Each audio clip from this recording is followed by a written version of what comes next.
Supreme court نے election commission کی بدنیتی کا اظہار کیا ہے کہ یہ بدنیت کی وجہ سے یہ جان بوجھ کے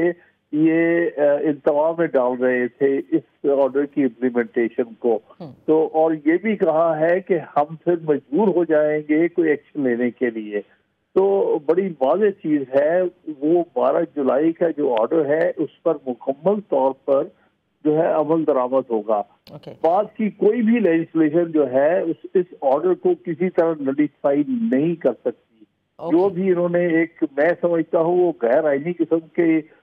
وہ قانون جو انہوں نے بلڈوز کرنے کی کوشش کی ہے اس سے اس فیصلے کی اور اس فیصلے پر عمل درآمد کو نہیں روکا جا سکتا. اور وہ جو قانون ہے اگر اس کو مان بھی لیا جائے کہ وہ قانون ہے تو اس فیصلے پر اطلاق نہیں اس کا ہوتا, ریٹروسپیکٹو نہیں ہو سکتا. اچھا, تو پھر حامد خان صاحب ایک بات بتائیے گا, جیسے حکومت ایک آئینی ترمیم مجوزہ لانے کو ہے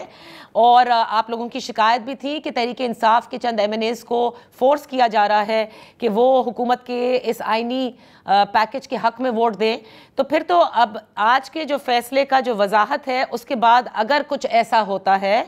تو پھر اس کا مطلب ڈیفیکشن کلوز جو ہے وہ ان پر ہو سکتا ہے اگر کوئی بھی تحریک انصاف سے حکومت کے آئینی پیکج کے حق میں ووٹ دے. بالکل صحیح کہہ رہی ہیں آپ, یہ بالکل واضح ہے. وہ جو ابہام تھا جو جان بوجھ کے پیدا کیا گیا تھا الیکشن کمیشن کے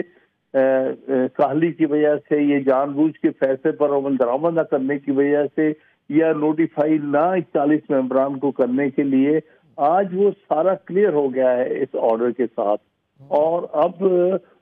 مزید کوئی ایسا کام نہیں ہو سکتا جس سے کہ 41 جو MNAs ہیں PTI کے جو کہ آج کے مطابق صرف فور نوٹیفائی ہونے چاہیے, ان میں سے کوئی بھی ایسا